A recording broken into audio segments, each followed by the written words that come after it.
E finalmente o Muzan apareceu invadindo a mansão do mestre Buyashiki, galera. E já começa ali o diálogo entre os dois, né? E o Buyashiki inicia falando que finalmente conheceu o demônio que sua família estava caçando durante 1000 anos. Então o mestre Buyashiki continua e pergunta para sua mulher que forma era o Muzan. Ela fala que ele parece um homem de 20 anos, mas com olhos vermelhos e pupilas parecidas com a de um gato. O Buyashiki então fala que Muzan deve estar bem irritado com a família dele para vir matar ele pessoalmente. O Muzan diz que estava apenas desapontado e fala que durante 1000 anos ele sempre continuou jovem, enquanto sua antiga família que ficava no seu caminho estava reduzindo a pessoas fracas, e fala que o Buyashiki já estava cheirando a um cadáver. E sim, galera, para quem não sabe, o Buyashiki é descendente de parentes do Muzan. O Buyashiki falou que fazia meio ano que os médicos falaram que ele iria morrer em alguns dias, e mesmo assim ele estava vivo e ele dedicou sua alma para conseguir derrotar o Muzan.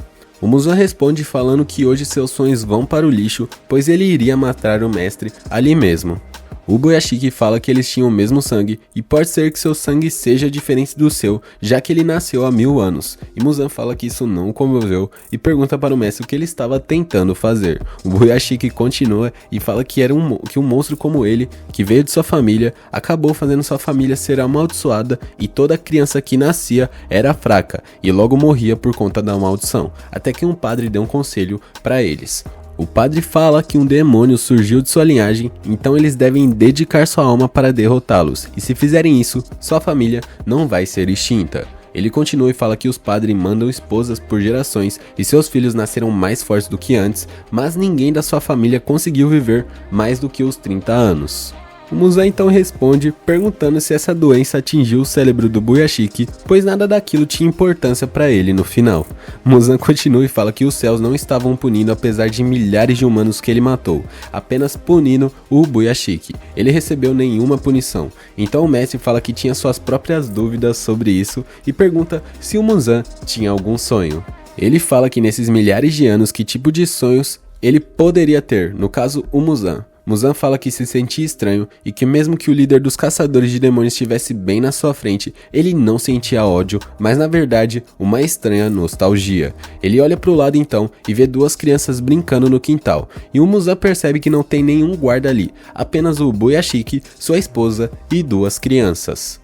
O mestre Buyashiki pergunta se o verdadeiro sonho do Muzan era a eternidade e se tornar indestrutível. O Muzan fala que é isso mesmo e que logo isso se tornaria realidade quando ele colocasse suas mãos na Nezuko.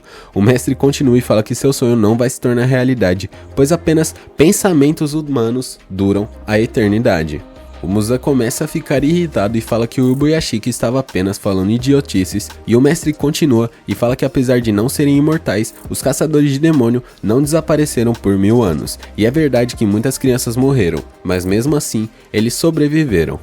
E ele continua e fala pro Muzan que ele apenas tinha pisado no rabo do dragão e o dragão era os próprios caçadores. E se o Muzan matasse o mestre ali, é como se estivesse acordando algo que estava adormecido por muito tempo e que os caçadores não iam deixar o Muzan se safar. E que se matasse o mestre ali e agora, os caçadores não vão sentir nenhuma dor, nem mesmo uma coceira, pois eles não precisavam tanto assim do mestre. E essa conexão com pensamentos humanos é algo que o Muzan nunca conseguiria entender, e que ele e a sua espécie vão deixar de existir quando ele morrer. O Muzan manda ele se calar e o mestre fala que tudo bem, pois ele falou o que ele queria falar com o Muzan, mas ele pergunta se ele podia dizer uma última coisa. E ele então continua e fala que realmente os Hashiras não precisavam tanto assim dele, mas isso não quer dizer que sua morte não teria consequências. Felizmente, sem merecer, ele era amado pelos caçadores e particularmente pelos Hashiras, e que se ele morrer, a motivação dos caçadores vai aumentar mais do que nunca. O Muzan pergunta se o Buyashiki já tinha acabado de falar, e ele responde que sim, mas não esperava que ele fosse ouvi-lo, e ele termina, o mestre Buyashiki no caso, agradecendo o Muzan, e após isso aparece o Sanemi correndo e um corvo anunciando uma convocação de emergência falando que tem um ataque na área do Buyashiki. E após isso mostra um pequeno flashback entre os pilares, onde o Sanemi fala que o mestre devia ter um guarda-costas. Então a Mitsuri pergunta para o Gyomei se ele não podia fazer algo a respeito. O Gyomei fala que isso é impossível, pois fazia 8 anos que ele vinha pedindo, mas ele nunca quis ceder, e ele insiste que alguém forte como um pilar não deveria ser desperdiçado com ele. E então mostra a mansão do Boyashiki sendo destruída com uma grande explosão. Todos os Hashiras que estavam perto ficam em choque e nesse momento o Boyashiki e sua família já tinham virado cinzas. E mostra o Muzan totalmente queimado pela explosão. E então mostra o plano do Boyashiki, que era junto com sua esposa e filhas se explodir para atrasar o Muzan, e ainda por cima o Boyashiki deixou várias armadilhas de espinhos para atrasar mais ainda a regeneração do Muzan, e que Muzan sabia que ele estava planejando algo, mas não algo dessa dimensão. E o Muzan, enquanto se regenera, percebe que tem algo ainda que pode vir, no caso, porque o Boyashiki atrasou ele. Então ele vê várias bolas estranhas perto dele, e ele percebe que aquilo era uma semente de carne e uma técnica demoníaca de sangue. E essa semente estoura e com isso prende o Muzan, que fica cercado de espinhos atravessando seu corpo. E enquanto o Muzan se preparava para sair dali, a Tamayo aparece cravando sua mão no estômago do Muzan. E então o Muzan, após absorver o punho da Tamayo, a Tamayo pergunta pro Muzan se ele tinha ideia do que tinha dentro ali. Ela continua então e fala que era uma droga que transforma os demônios de volta em humanos. Muzan fala que Tamayo era uma mulher teimosa e que seu ódio contra ele era injusto, pois foi ela que matou seu marido e filhos, e não ele. A Tamayo fala que se soubesse que aquilo iria acontecer, ela não teria se tornado um demônio. E ela fala que queria ver seus filhos crescerem, e Muzan acrescenta e fala que depois disso ela matou vários humanos, e ele notou que ela se divertiu fazendo isso.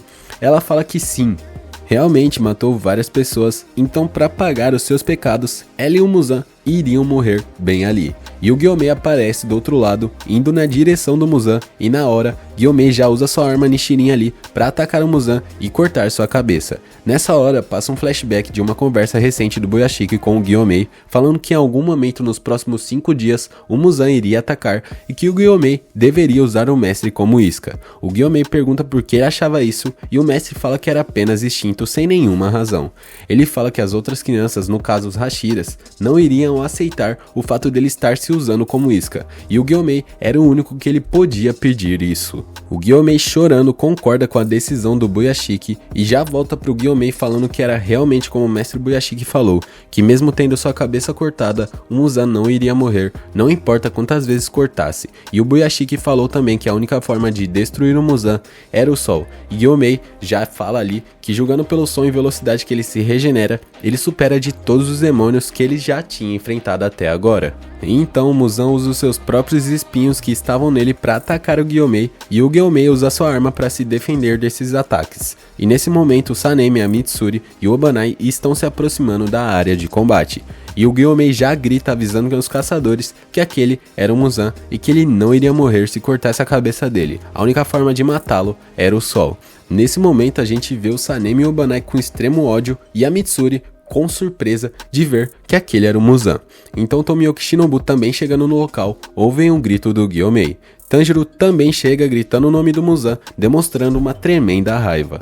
Nessa hora o Michiru Tokito já chega usando sua respiração da névoa, e nesse momento a Shinobu já usa sua respiração do inseto, o Obanai já usa sua respiração da cobra, a Mitsuri usa a respiração do amor, o Tomioka a respiração da água, o Sanemi a respiração do vento, e o Tanjiro usa o Hinokami Kagura. Nessa hora o Muzan dá um sorriso e várias portas se abrem no chão. Nesse momento, essas portas são basicamente o Castelo Infinito. Galera, todos os Hashiras caem pra dentro do castelo. Então Muzan grita sorrindo, perguntando pros caçadores se eles achavam mesmo que podiam derrotá-lo, e ele afirma que vai matar todos os caçadores essa noite. O Tanjiro fala que quem vai pro inferno era ele e que com certeza o Tanjiro iria vencer esse combate. E Muzan encerra falando pro Tanjiro pegá-lo se puder. E galera, aqui acaba o arco do treinamento dos pilares e dá início ao arco do Castelo Infinito, que sem sombra de dúvidas é o melhor arco de Demon Slayer. Lá será a luta do Kaigaku, da Nakimi, do Akaza, do Domi e do Kokushibo, e a última de todas contra o Muzan. Essa será a famosa guerra total, né galera? E se você quiser ver como vai ser esses combates, comenta aí nos comentários que eu vou trazer aqui pra vocês. Um forte abraço do Foco Otaku e até a próxima!